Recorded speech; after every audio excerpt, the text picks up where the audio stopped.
Hello everybody, welcome to this video where I'm going to be talking about how I think discipline is a little bit overrated. And let me first start by explaining kind of like the background of this. So I was listening to this rap song by Tozer One, and in it he said something along the lines of like, you need to give it your all or make your best effort, something to do with effort and will and discipline, basically in order to avoid your own nature, right? And in the streets, at least talking about the streets, um, your nature, if you grow up in a hood or things like this, your nature is becoming like a street thug, right? Like kind of like a gangster. So uh, going against that is really an act of rebellion, right? It's going against your nature or your preconditioned like outcomes or what you were supposed to do with your life, right?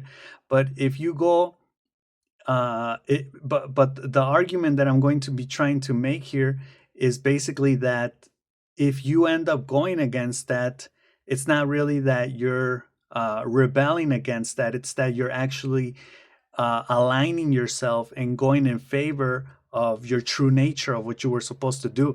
So at first, this is the question that popped up: is what if effort, discipline, and will are actually part of your destiny? What if when you think that you're doing something, like what if you're making an extraordinary effort to do something, what if when you're doing that you're actually in line with your destiny, right? It's not like you're going against your destiny, but you're actually going with it, right? You're on the same page as what you're supposed to be doing, right? And then we could even argue then that not doing that then would, you could ask, well, what if you aren't disciplined, right?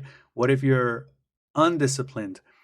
What if you don't make an effort? Then are you going against your nature? No, you would still be going in favor of your nature, aligned with destiny, with what you're supposed to be doing. And see, this is, we're going to be stripping away the modern aesthetics of discipline, like all these romantic, emotional, really ideas, and we're going to try to be working purely with logic, with reason, if you will, um, in terms of what things are, which is neutral. They're neutral, right? Humans use morality to imply implicitly and explicitly in different ways and in different eras that things are good, are bad, are correct, are incorrect, right? And as a warning, I want to say that I'm not neutral, right? I obviously live in a society. I have standards. I have a criterion. I have values. I have principles. I have rules that govern me, right? I do. But what I'm going to be talking about here is basically at its deepest level, metaphysical level, is neutrality. How reality is really, which is a very metaphysical idea, or topic. Reality, talking about what is reality. Reality is neutral. Reality doesn't care about your emotions.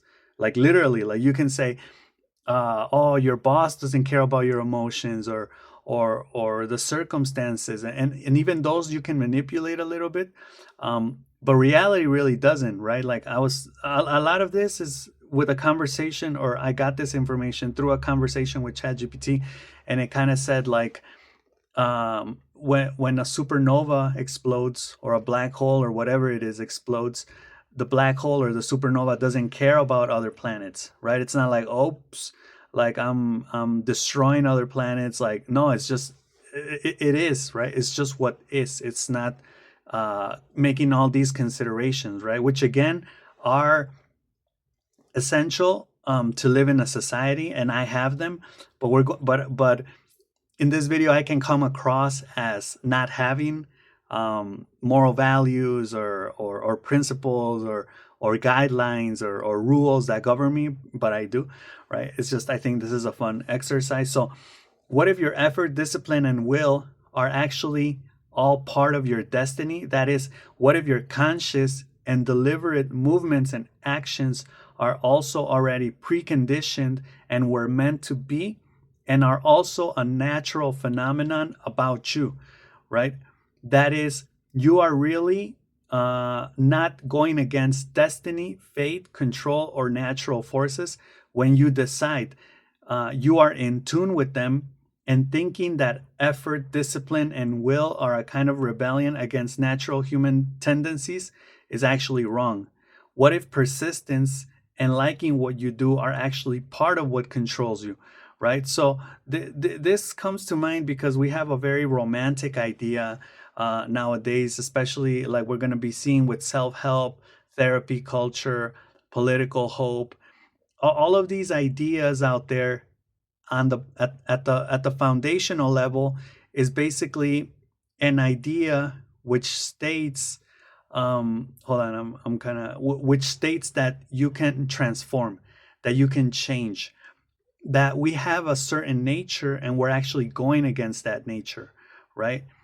And what I'm arguing here is that we're not going against that nature. What's actually happening is that that's just the next step in our natural um, line of evolution, right? Of epistemological or ontological or phenomenological evolution. It's just what's next.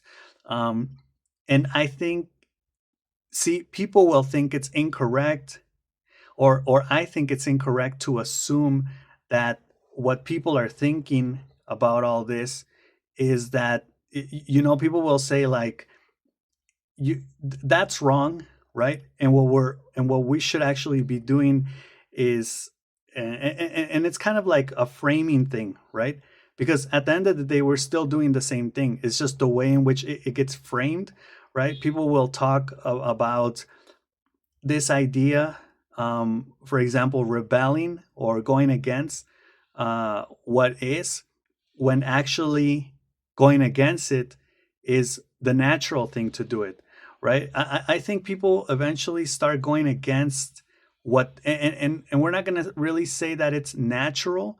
It's just what people have been doing. And people will go against what they have been doing, quote unquote, the natural tendency, when they've seen enough of it, when they get fed up with it, right? They will eventually change course, and then they'll say we need to go against, what we've been doing.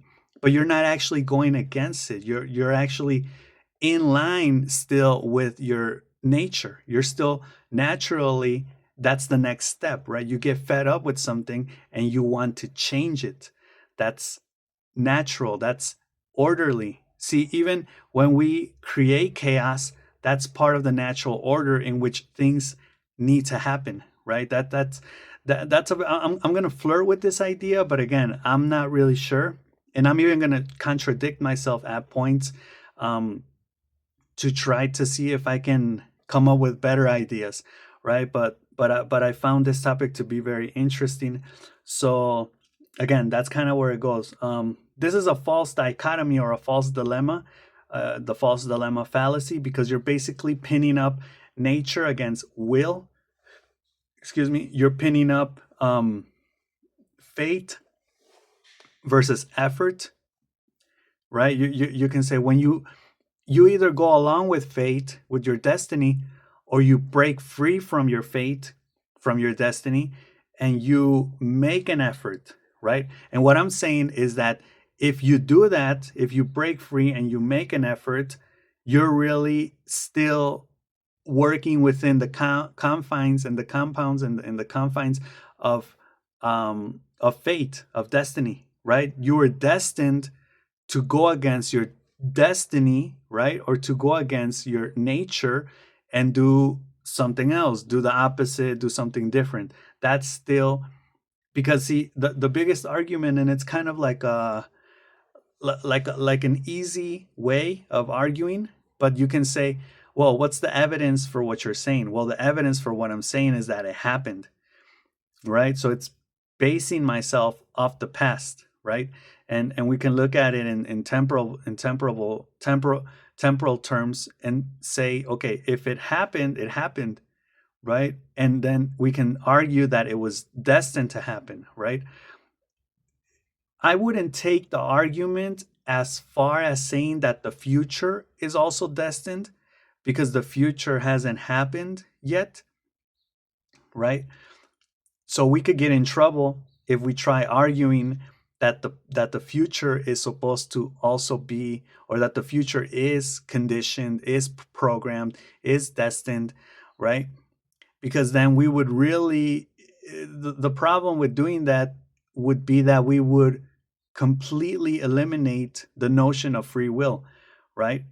Now, I think it's logical to accept that the past is the past, and things have already happened a certain way, and then we can just say they were supposed to happen a certain way, because if they weren't supposed to happen that way, then why did they happen that way, right? Um, and then we can say, well, what about the future? When we look at the future, we can say, well, things, I can either get up at 7 a.m. tomorrow, or I can get up at 6 a.m. tomorrow, right? Or I can get up at 9 a.m. tomorrow. So I have all these possibilities in the future, but then in 2 days, I'll be able to say that when I got up at 7 in the morning tomorrow, that was supposed to have happened, right? And argue that it was supposed to happen, it was destiny because it happened that way, right? So we can even argue and say that the future, sure, it's full of potential, but it collapses in, all of the potentialities eventually collapse on one, right? Which is what happens, which is what eventually becomes the past, and then which is what we eventually argue as that's what was supposed to happen, that was destined to happen, right? Well, anyway, we'll get to that in a little bit. So, conditioning, also another false dichotomy, conditioning or control versus freedom, right? Again, the freedom that you think you have is controlled and conditioned, right? And the decisions, the way of thinking, right, by the context, I call it the context, which is everything, which is your genetics, your upbringing, the influence from your social circle, your own free will. Sometimes free will gets treated as a third phenomenon there, like a third element. Like there's the context in your genetics, and then there's free will, which is the subject that filters, right, the context and the, or also this idea of the context and the outcome, right, what actually gets done in your actions. But that will or rebellion emerges and is part of what made you, right? Um, so it is the form your nature assumes when you're under pressure or not, right? And this is kind of like the explanation that will or rebellion emerges and is part of what made you, um, which ultimately is, see, this idea of what of is part of what made you, again, touches on reality, right? You're in this reality, so you can't say you're doing something other than what you are supposed to be doing, that than what you are supposed to be doing, and what you have been doing, and probably what you will be doing, right? Past, present, future. And it is the form your nature assumes when under pressure or not, right? So the decisions you make, like extraordinary or super ordinary or common everyday actions, or whatever it is that you do or not, is what you were supposed to be doing anyway, right? Now, Spinoza here tells us that free will is not exemption from causality, and a stone thrown through the air would believe it chooses its own path. I think Spinoza kind of touched on these ideas too. Um, and the idea of the stone, I guess, is a classical idea where we're kind of like stones that got thrown into the air, right? And as we're, flying through the air in our trajectory, we tell ourselves, oh, we have free will, we're doing things, right? But we didn't throw ourselves, we don't know who threw us, right? We're in that trajectory. We're flying through the air, right? And we have this fantasy, this illusion that we have free will, right? When we actually don't, right? The great cause, which was the thing that threw us in the first place, we don't even know what that is, right? We don't know what it looks like. Is it God? Is it reality? Is it all accidental, right? Which in this case, accidental doesn't refer to. See, and this is where we can get in trouble with the word accidental, because we can say, well, if it's all accidental, then it's not predetermined. And you're just saying that it's predetermined because that actually makes you feel safe. It makes you feel like you really don't have to make any decisions at all. They will naturally come to be when the moment is right, right? Even thinking about all this stuff is a moment in time that is already like written and is already supposed to happen, right? So yeah, the analogy of of the stone being thrown is pretty interesting. And free will is not exemption from causality, meaning that free will is a product of consequential phenomena, right? So the idea of free will comes after so many other ideas before it, and we can even say it's just the latest idea of ideas that have come before it and will continue to come after it, right? um, so it's not that we have free will, it's just that we have the idea of free will, right? um, so yeah, again, it's the bigger order there would be causality, right, which is the sequence of events in which things, the already established preconditioned sequence of events in which things happen. Now Aristotle, which I spoke on the video before, Much Ado, Aristotle has this notion, or comes up with the notion, or talked about the notion of telos from teleological, which is a fancy way of saying the ultimate effect, the ultimate impact, or the ultimate goal or objective of things, right? The end, the natural end of things. Where its antonym is the notion of deontological, which is the cause, the great cause, the thing that set everything in motion, right? The telos in this case is the thing that is at the end, the thing that will finish everything off, right? Um, and this kind of associates with this idea because when we think of doing things, when we think of deciding certain things, like I'm going to decide to buy a new phone, we are thinking of an end in itself, right? Um, and again, we think the end in itself is something that we're deciding, when in reality is something that's put there, right? That comes from a long chain of events going back, God knows how far back, right? um, so in a way, it's stripping away all of our freedom, this notion. And what I'm actually doing here is taking away the notion of total freedom, which I've done before. um, but now I guess you could say I'm doing it like completely, right? Virtue feels effortful at first. Here's another notion. Then it becomes second nature, right? So virtue feels effortful at first. It means that when you decide to do something, you do it, you struggle to do it, right? So let's say you're learning how to box. You want to become a good boxer. And at first it's really hard, you don't get the hang of it, you want to quit, and you feel like you are making an extraordinary effort to to be able to pursue your goal, which is to become a great boxer. And again, that takes effort, it takes discipline, it takes conscious, right, acting and deliberate planning, and persistence, resiliency, uh, continuity of what you're doing, right, at first. And eventually it becomes second nature, right? Eventually you can just do it, um, automatically, right? It becomes implicit knowledge. But the argument here again is that that first stage where you think you're making a big effort, where you think you're being very disciplined, where you think you're being very deliberate and conscious of the decisions that you make to get up every day at 5 in the morning and train even though you're tired, and persist and motivate yourself and discipline yourself. All of that is part of what was destined to happen, right?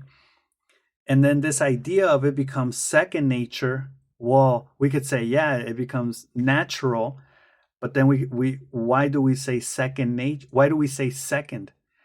Right? Because then the first part is first nature. So we can say that awareness, we're just distinguishing between natures, between stages and steps, but at the end of the day, both of them are natural, right? So you're not exceptional, right? When you say, and not because others can do it, maybe nobody else can do it. Maybe you are exceptional in that, in those terms, in that sense, but you're not exceptional because it happened, right? Because the way that it was supposed to happen happened. That's the way in which it happened, right? And you didn't do anything that was already destined to happen that way, right? That's the argument here. Now, Epictetus here is I think a philosopher, and he states your will is not outside the causal change, causal. I get confused or mixed up with casual, and causal. Causal in this case means cause, right? Like it gets caused. So your will is not outside the causal chain, which again, your will, what you think you're doing, like really in terms of freedom and your free will and your freedom and your ability to decide for yourself, is also part of what was already written of this causal chain, right? Of consequences and effects and causes. It is one of its most refined expressions, right? So ChatGPT kind of treated it like an expression, right? Like it's a way of expressing yourself, but at the end of the day, it's all part of the same thing, right? Even the non-expression is in there, we could say. Neuroscience speaks of prefrontal habit architecture, which is when you plan something, and this correlates with willpower, hence making willpower a consequence of long lasting preconditioning. And you also like what you like because of dopaminergic dopaminergic expectation loop. So all of this is tied together because when you are acting, right, in life, and you talk about having willpower to do things, well, there's a deep correlation and kind of like a cyclical back and forth between habit and willpower, right? Willpower, for instance, comes easy when you've practiced a lot, right? So let's say you're a bodybuilder, right? A weightlifter, and you're used to lifting really heavy pounds, right? And then nobody knows. And in a competition, you do it, right? And it looks amazing. It looks like willpower, or actors acting and making great scenes, but you don't see that they've habituated that skill, right? Now you can say, what if we take away the habit, right? Let's take away that habit and let's just talk about pure willpower, right? Extraordinary situations like a mom um, lifting a car for her son, right? She has never bodybuilt, she has never weightlifted. How is she able to do that? Well, I would say it's not the habit explicitly of bodybuilding or weightlifting, it's the habit of being a caring and loving mother, right? So either way, a habit gets developed, right? the fact that we don't know or we can't see what habit it is doesn't take away the fact that a habit is being or has been uh, practiced, has been there all along, right? So willpower and habit kind of tie together there, tie each other up, hence making willpower a consequence of long-lasting preconditioning. Yeah, so that's kind of the fact that you have willpower or you have certain discipline in certain things makes it so because you have long-lasting preconditioned, which again talks about habit. Habit is another way of saying long lasting preconditioning. So you can precondition yourself in different ways. And I'm not saying that you are conditioned in a certain very narrow area, right? Because you can you can be conditioned in all sorts of things, right? But the fact that you're conditioned is true, right? It's a fact. Um, you cannot not be conditioned, right? Basically, is what I'm trying to say. Um, but yeah, you can be I mean, and I think it's even better when you become aware of this, become aware of the fact that you're constantly being influenced by things, that you're like a receptor, you're like an antenna, right? And if you don't take charge of that, others will take charge of that, right? I mean, regardless, others will take charge of that, but at least you have somewhat of a saying in what you can do about it, right? Or which direction you want to go in, which in that case, preference would come onto the scene.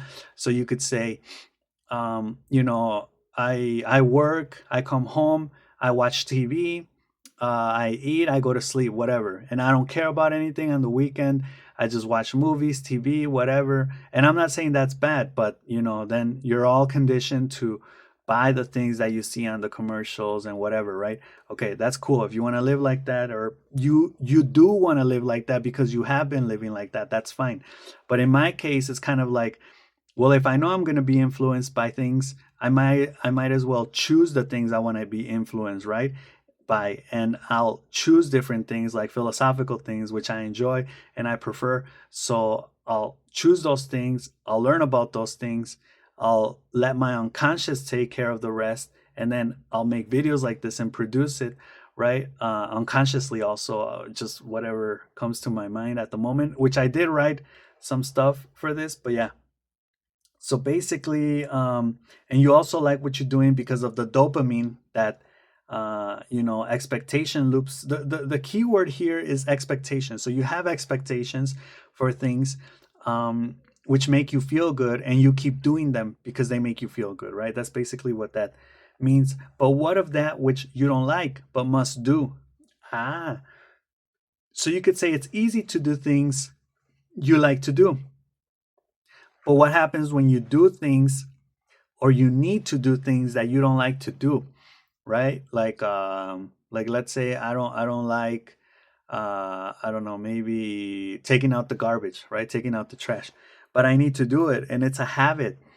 And you can do it so often and still not like it, right? But you must do it. You have to do it, right? I think it's different from work because work, I mean, since there are so many variations of work, you can even if you work as this in that job, you can find other ways to do other things, right? Or maybe you can change positions and do something you like a little more, or change jobs or whatever. But taking out the garbage is always the same thing, right? Unless you look at it differently, which you would have to work and reflect and all that stuff. But okay, that's the contradicting part I said I was going to be doing along at certain points here. So what of that which you don't like to do but must do? Then would that be discipline? Would that be extraordinary? Would that be making an beyond human effort to do things? Well, you could say no, it still wouldn't, because again, the fact that you like it or don't like it, and here I think we kind of go on a tangent when we talk about the analysis of interest, which is something pending that I need to look into later on. But when we talk about whether I like it or not, again, that's like saying this is good or bad, or this is correct or incorrect, right? Those are moral, emotional implications, And those don't have anything to do with what I'm talking about, which is ultimately the fact that you have to do it, the fact that you did it, and the fact that it was supposed to happen because it happened, right? The fact of that which you stop doing or quit doing is also what, right? So in this case, I'm talking about things that you stop doing because, okay, so you could say, I was doing, I was doing, let's go back to the boxing example. Um, I was doing the boxing thing, right? I was going to boxing classes, but they were too hard. So I quit, right? I stopped going to boxing classes eventually. What then, right? Can we say then that what you were supposed to do actually was that you were actually supposed to go to boxing classes or start going to boxing classes to become a good boxer, a great boxer, and eventually you were supposed to stop going? Is that what was supposed to happen then? Well, yeah, right?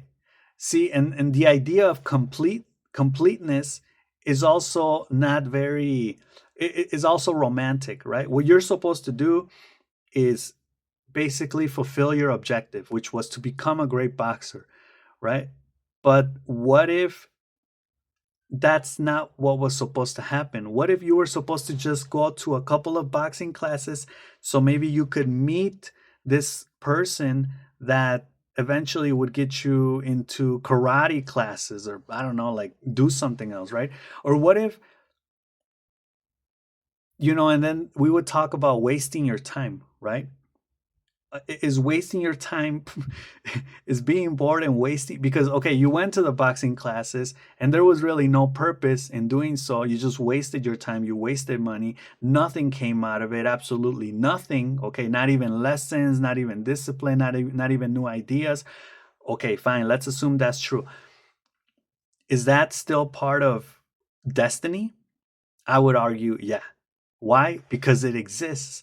Again, the argument here closes in on itself in that sense. It uses the past as a backup argument, as a way to basically base the whole reasoning on, which is if it happened, it was supposed to happen. If it exists, then those things are supposed to happen, right? So you could say, and again, we strip away the romantic notion of it, of saying things like, well, that's not progress. Um, that's not human well-being, right? And you could say, well, again, reality is neutral, right? Reality doesn't care about being good. Reality is just reality, right? Now we're gonna get into why that's hard to accept. And so if something feels effortful, it must be unnatural. But nature, and this is another argument for nature, nature is full of tension, growth under resistance, and structures that only exist because of constraint, right? In this case, constraint means a limitation or restriction. So this is the notion that people make, right? Anything that, and here there's a look, this is the argument I'm making with the word natural. Everything that is and has been and will be is natural, because natural makes reference to nature. And what is nature? Nature is reality, is the context, right? A lot of people romanticize the idea of nature, such as pretty trees and pretty birds, but nature has shit, nature has catastrophes, nature has violence, death, plagues, right? So again, we're stripping away the morality, the good and bad of the notion, and just seeing it for what or trying to see it for what it is, for what reality is, um, which in this case is that it just is, right? It's neutral. So anything that is unnatural doesn't exist, right? It's not in our reality, because that which is unnatural or that which is natural is here, right? Exists in this realm, in this context, in this reality. And anything that is unnatural in reality is not here.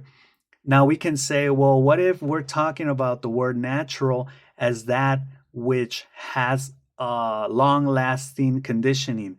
That is, it's a habit. It's been persistent, right?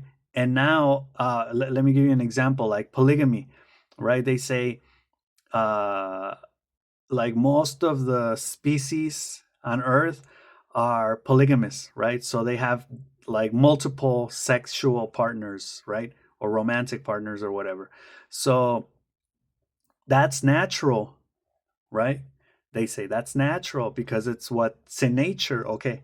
And then being monogamous, that is being married or just with one person, is unnatural. That's why it needs contracts. That's why it needs religion. That's why it needs government and social backup and recognition. And you could say, okay, valid arguments, yes.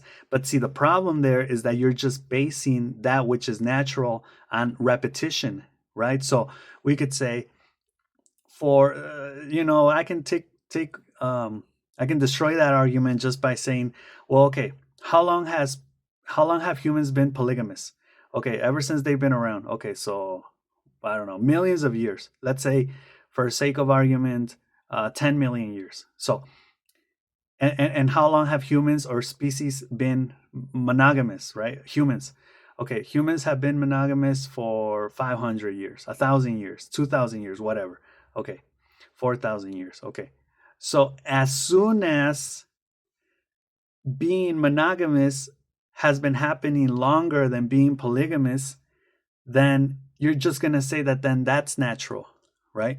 So if we've been monogam or polygamous for 10 million years, and all of a sudden in 20 million years we would have been, or we will have been, we would have been monogamous, then we can then say that being monogamous is natural, because it's just for the simple fact that it's happened longer than us being polygamous, right? Both of them are natural, right? That's the argument I'm trying to make. So it's if something feels effortful, it must be unnatural, right? That's what we think, when in reality, no, it's natural. That's part of nature, right? Because again, nature is full of tension, growth under resistance, and structures that only exist because of constraint. There's an interesting idea here with structures. They say that the more structures you have, the more anxiety you have, and the less trust you have. So I think of like bureaucracy, right? Like the more paperwork you got to do, we can attribute that to the fact that maybe people before, in those circumstances, have broken rules, have broken trust, and that's why there's more paperwork you got to do. There's more anxiety and there's more structure. So structure, and this is a very interesting idea, because we can say, well, structure is a byproduct of mistrust, of broken trust, of betrayal, even, right? Of unloyalty or disloyalty or whatever. So I'm a very structured person, and you could say, well, maybe I'm also a very distrustful person, and I am. So that would make sense. Now, Spinoza talked about the disciplined person, and he said the disciplined person is not less determined, they are more coherently determined. And I said, no, it's not that the disciplined person is more coherently determined than the one who is not, but just that both are in line and in tune with their different destinies, right? Because again, and like ChatGPT was saying, that they try to smuggle, secretly back in this idea of modern morality. Like the disciplined person is not less determined; they are more coherently determined. More coherently determined than what? Than the person that is undisciplined? Than the non-disciplined person? No. The disciplined person and the undisciplined person are both equally coherently determined, right? Why? Because it's happening, because it has happened, right? Okay, so in this case, it's not that the disciplined person, yes, both are equally aligned with their destinies, but their destinies are different. That's just it, right? discipline is not more true or more natural or more evolved, right? It is simply one mode of alignment, one trajectory among others, and one way of causality expresses, or one way in which causality expresses itself through a person. Teleologically, there is no universal for everybody endpoint, right? And I would even argue here that there actually is, and I'm just gonna start leaning into all this stuff heavier because I had a moment of like reflection, but I'm seeing that there really is no point in me backing away or backing down or stepping back. I'm just gonna do the opposite and lean fully into this. Um, the end point, the objective, the we could talk about the teleological perspective of things. What's the end game here? What are we doing this for? We don't know, right? There and we and I'm answering that question uh at an individual level, at a local level, at an ontological level. Because at a universal level, I mean, if you try to say what is humanity uh, doing this for,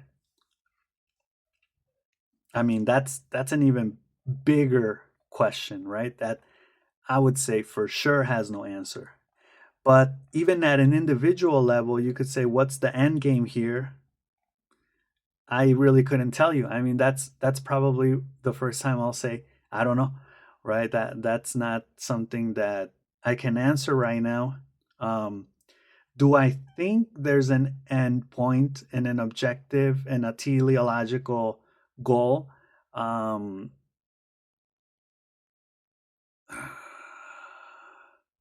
maybe, but that would be to get that would mean giving up the process, and I love the process, right? So, and that's an argument, that's an emotional argument. So maybe, I mean, because we can talk about death, in life being as the ultimate end game, end point, getting to death, but nobody likes death, right? So now, what replaces it in terms of universal, of it not being universal?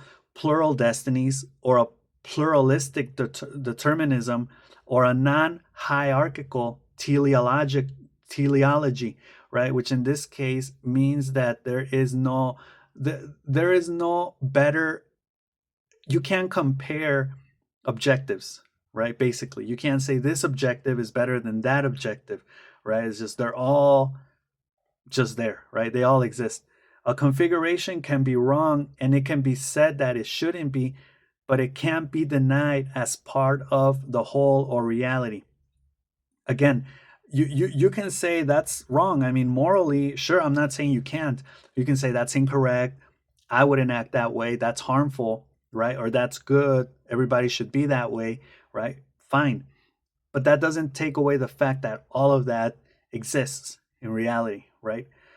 It can't be said it wasn't destiny or meant to be, like with lucky breaks, right? Those weren't going to be a different way.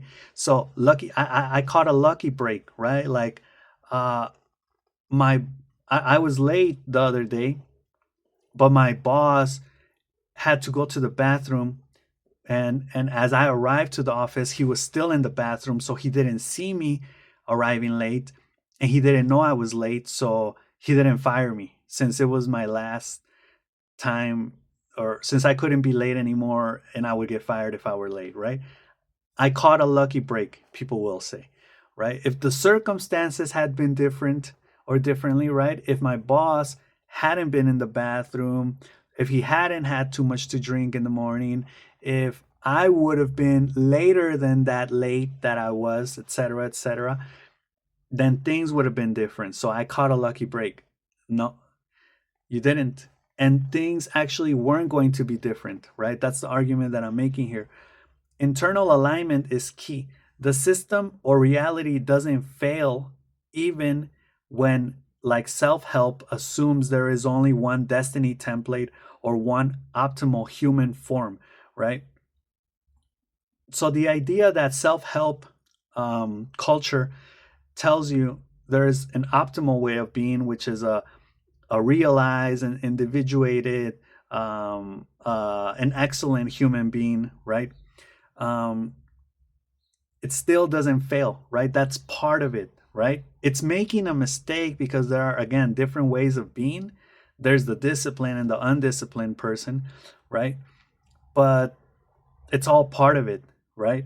Again, alignment, internal alignment is key in this case, which is how you're able to coherently perceive yourself in your context. Um, Advising discipline to someone whose destiny is not structured is just as violent as advising surrender to someone whose destiny is structured. And this is leaning in heavily into the notions of left wing politics, right? Which is just basically letting people be who they are. But I like that because, yeah, it's basically like there are ways of being, and left wing politics aside, the idea of letting everybody be who they are, I think is well, not everybody, but for the most part, people that aren't, you could say, aren't doing harm to others, and just want to be doing what they like to be doing without doing harm to others or themselves, right? Which is always a basic criteria or a classical criteria that we can use. Shouldn't be discriminated, right? Basically. So in this case, how do we distinguish destiny from habituated damage? And this is where we can get a little bit in trouble, because we can talk about, well, are you saying then that addiction, trauma, learned helplessness, all of these are part of destiny, right? Bad things. Morally unfortunate, habituated damage is also part of destiny, even if it's detrimental to human beings. Just because it is detrimental doesn't mean it isn't destined, because then that would be like saying that only that which is good or beneficial is destined. And we're talking about destiny here, right? About things that are, even though that can seem paradoxical because you're like, how can you be talking about the future using the past? But it's all we have, the past, right? To base ourselves off. Now, as for the argument that it could be, but that it is still detrimental, I would say that if it is destined, it must not only run its course, but it is also inevitable, right? Like you're not going to change it. This is emotionally hard to accept. And again, we're no longer smuggling comfort into metaphysics, right? And everything, even the accidental, counts because it occurs, right? Nature is neutral, and it's not that things are permitted morally, rather that they are inevitable and unavoidable, right? This is a close reality because even finding out the quantum realm exists is part of what was destined to happen, right? And with the quantum realm, we get into like all these crazy ideas of like there's no predetermination, right? Like things happen spontaneously, and even the future can influence the past and whatever. And it's like, sure, at an atomic level, but that's not the reality in which we live in. Again, that we can even say that can be considered unnatural because that's not in this reality and the one that our five senses are perceiving, right? So all of that which is our outside of our realm, and then we enter a conflict there because then we say we don't know everything. So what if there are dimensions, things among us that are influencing us but we're not aware of them? Then what? Right? Would we ignore that and just say, well, since we don't know about it, we can't take it into consideration? But it is affecting us. So if it's affecting us, then we just can't see it. But ultimately, it also has an effect on us, right? Um, so yeah, talking about quantum realms gets interesting with all this metaphysical stuff. And in this case, but what I'm saying here is that talking about the quantum realm is basically like saying it was supposed to happen, right? Again, that's the next step in the trajectory in the natural evolution of things.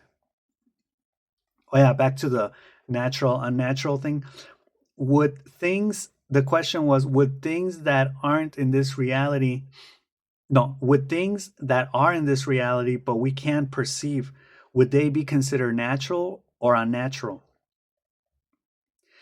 I would answer that with by saying, if they are influencing us, they're natural, even if we can't perceive them, right? They're part of this existence. But all of that which is outside of this existence or outside of this reality, which we can even consider then like black holes, or because then you could say, well, what are you considering that which is beyond your circle of influence, reality? And I would say no, I'm not, because that which is outside of my circle of influence doesn't influence me, doesn't affect me, and I don't affect it. So to consider it as part of what's affecting me and not affecting me is unnatural, right? So only that which affects me is natural. Only that which is here. You could say, well, what about black holes? I mean, what about Pluto, which is all the way over there? What about all those things? They're in this reality. Sure, but I would say they're in this reality um just like what isn't in this reality is out there, right? Like all of those things are out there, but again, they're not affecting me. So if they're not affecting me, it's not really part of my nature, of my naturality, right? But that's a very interesting topic, because then we can get into things such as, well, what about people in living in Asia that don't affect you in the continent of America? Well, would they not influence you? How would you define this influence, the circle of influence, right? And that would get interesting. We can leave that for another video, because I don't want to make this video too long, and I still have a couple things to go through before I finish off. Okay, so if I was saying this is a closed reality because even finding out the quantum realm exists is part of what was destined to happen, and there is no alternative trajectory. If only and regret hold no physical, no, if only statements and regret, I shoulda, coulda, woulda, hold no metaphysical weight, right? To neutrality, because they're not part of what happened. But then we could say the idea of regret is part of, would that have a metaphysical weight? Would regret then have a metaphysical weight? That I would say it would be, it would, yeah, it would. Not the fact that it happened, or the fact that it didn't happen, but the fact that you think it should have happened, right? Regret is psychologically real, but ontologically empty, right? Of course, nobody wants to hear this. This doesn't mean, again, and this is like the warning that I was making at the beginning of the video. This doesn't mean not to intervene, resist, or care. These interventions are also destined, right?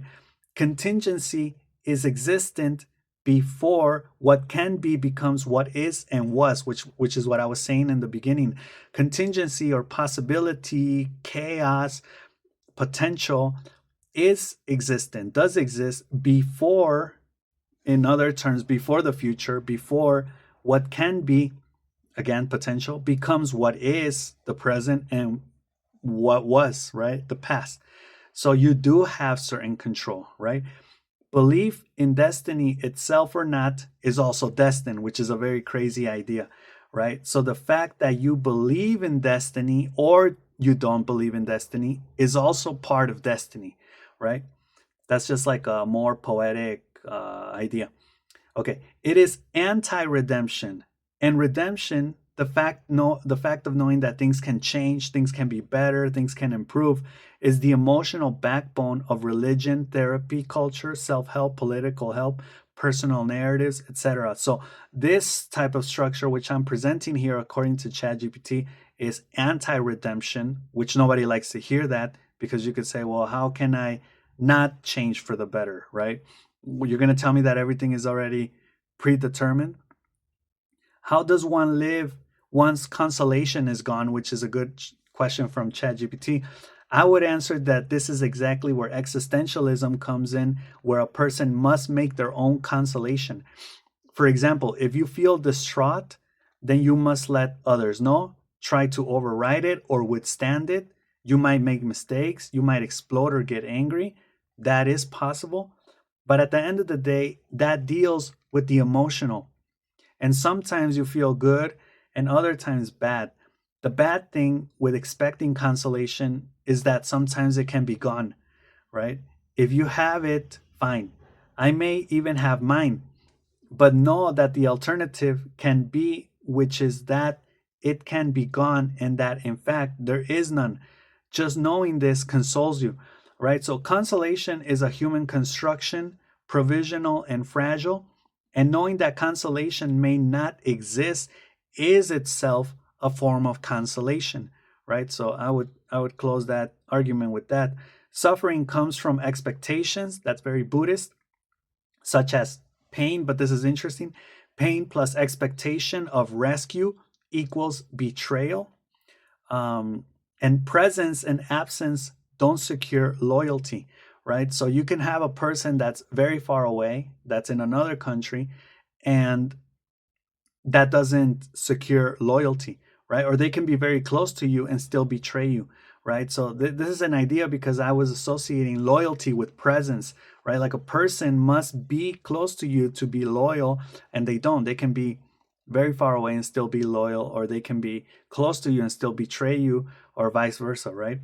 Remove the expectation and make it emotionally realistic, right?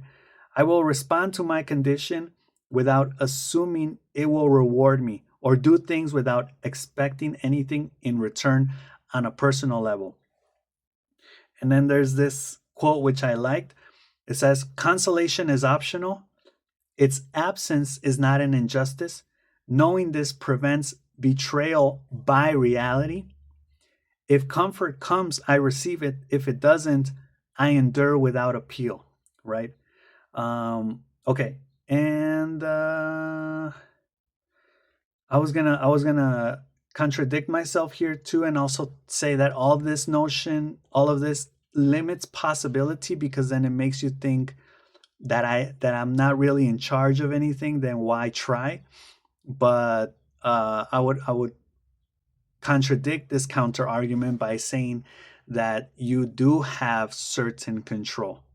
You do have certain free will, right? And a certain decision making process and the ability to think. So that counts for something, right? Even if it's not a lot, it counts for something. And some analogies here to finish off were software that chooses the most efficient route, but it has been programmed to do it, right? Again, like the rock example, a chess game already played cannot be changed. And weather forecast, I like this example. Knowing a storm is coming may change behavior, but not the storm, right? Which up to this point, we could say this is the contradicting element. It limits possibility, because we can say, well, knowing a storm is coming may change behavior, but not the storm. But what if in the future we could change the storm, right? Or we can prevent the storm, or we can reconfigure the storm, or we can change or we can make the storm change course, etc., right? So all of that is still possible, but these are just analogies anyway. So I thought I'd make this video because it all started from that. Like, I wasn't even reading anything. It just started from that from that from that rap song I heard, where it was talking about discipline and effort, and I'm like, yeah, no, like, it's not an act of rebellion. Like, I once made a video on morality, and how morality is actually an act of rebellion against our natural tendencies. But that would be a very interesting topic. Is morality natural? Right? Yeah. Well, anyway, I'll finish off this video here, and I'll see you guys in the next one. All right. Peace.